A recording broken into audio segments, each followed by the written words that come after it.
have a great and wonderful greetings to all, and we're here again in the Pronunciation English Language, Pronunciation Lessons, Learn English with Judy. And of course, our topic for today is about common grammar mistakes in English. Yes, but first and foremost, of course, if you're still not our subscriber, don't ever forget to hit the bell button first to subscribe. And also, please don't ever forget to share our video, and please do hit the like for this video. Anyways, to continue, of course, our topic for today is about common grammar mistakes in English. Yes, actually, English grammar isn't that difficult compared in other languages. It's my opinion, but there are some stricter rules and of course some exemptions.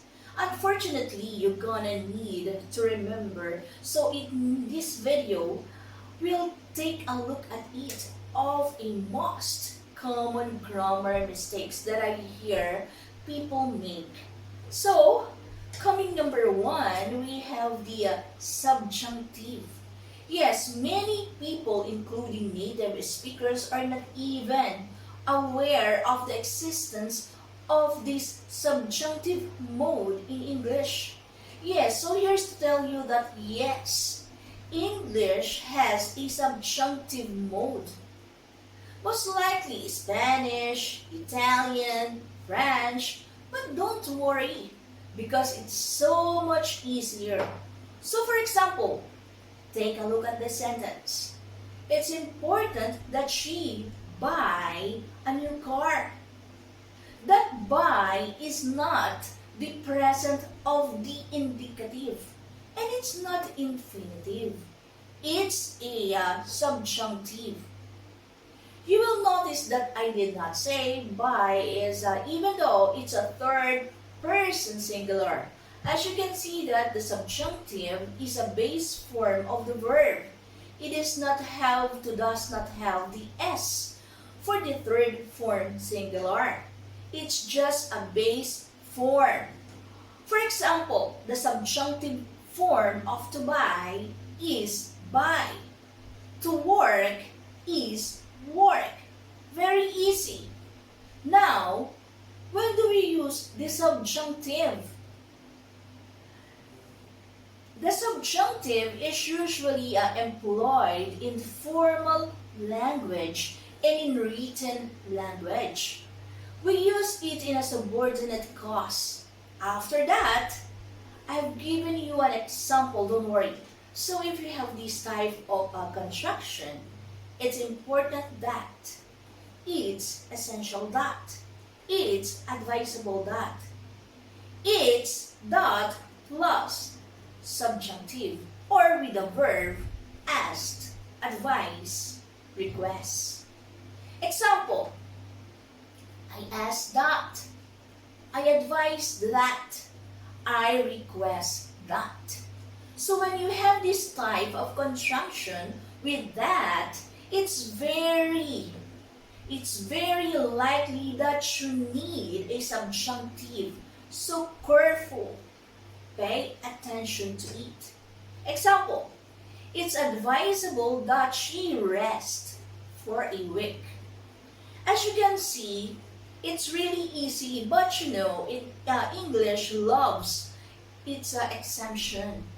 And in this case, it's the verb to be. You understand? As the construction, the previously seen, the subjunctive form of to be is be. Example, the teacher asked that he be honest. Everything is in a normal here, but when you have if, as if, suppose, and wish, the subjunctive form of to be is where. Example, if I were rich, I'd buy a house. Don't talk to me as if I were stupid. I wish I were taller. Suppose she were here, what would you say? So, careful with the verb to be. Now, in colloquial informal language, actually the native speakers tend to simplify this and they will use was. So, I was, I wish. Example, I was, it's a mistake. But, I guess it's okay for an informal spoken language. However, when you're writing and you need to be formal, you need a subjunctive. So let's go in our second grammar mistake. The number 2 is a uncountable nouns. Yes, if you studied English at school or anywhere in general, I'm sure you come across the uncountable noun. They are nouns that not plural. They cannot be counted. For example, information. You cannot say informations. Wrong. You cannot say an information. Wrong. One information, that is another wrong. So for example, very common mistake that I hear is, can you give me an information? Wrong. It's wrong. It sounds alright, yes, but it's wrong. We can use some information, a piece of information, or a bit of information. You understand? I hope you got it right. And then, kinda depends on the word. For example, for the word advice, which again uncountable noun, you can also say you can say a word of advice. Can I give you a word of advice? It's correct. Other uncountable nouns are assistance, furniture, knowledge, luggage, confidence, and the list goes on and on and on.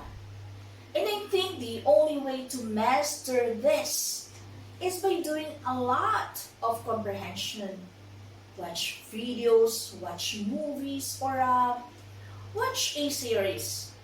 Yes, because by hearing and listening to what native speakers are saying, you become accustomed to the phrases they use, and you won't pay attention to what plural and what's not, and to what's plural and to what never plural, and they try to replicate what you hear when you speak and what you write. Another really wrong mistakes that I hear is use of a base verb after the preposition to. Number 3 is to plus base verb. Yes, let me explain. I'm looking forward to see you. Wrong. The correct way is I'm looking forward to seeing you. I know it can sound weird at first, and it sounded weird to me when I first started learning English. But what you need to keep in mind is that you see, it is not a part of the verb. Yes, it's not part of the verb see to see. In this case, it's not to that you'll find in this infinitive. That to is part of the previous and previous construction actually. Excuse me. I'm looking forward to something. Example, the kids, excuse me, the kids are looking forward to their holiday vacation.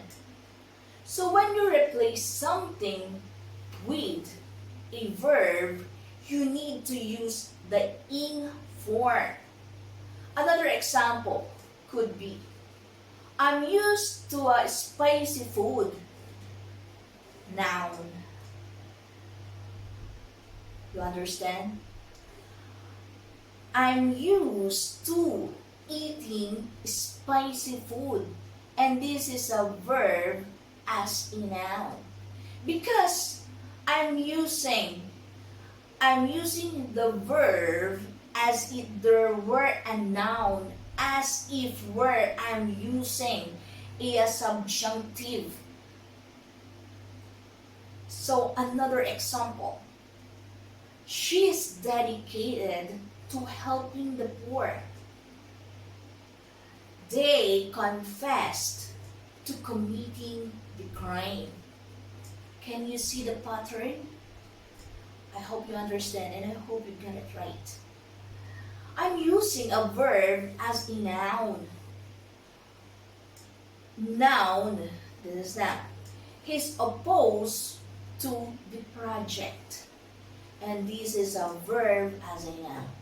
He's opposed to working on the project. You understand? I hope you got it right. I know it's a little hard to wrap up your head in this pattern, but you can ask yourself a question. Can I use a noun here? Sure you can. Then the verb used to be in the ing form. So that's a simple advice for you. Alright, that's all for now. And if you like this video, please hit the like button and please do share and follow us, of course, in our Facebook page, Pronunciation English Language. And also, still, if you're still not our subscriber, don't ever forget to hit the bell button first and subscribe. And also, for you, you'll be notified in our next video, right? Anyways, that's all for now. Thank you so much. And of course, don't ever forget to put a comment there below in the comment section box. Thank you so much. Have a great and a wonderful greetings to all. Keep safe and God bless. Until the next time. Bye-bye.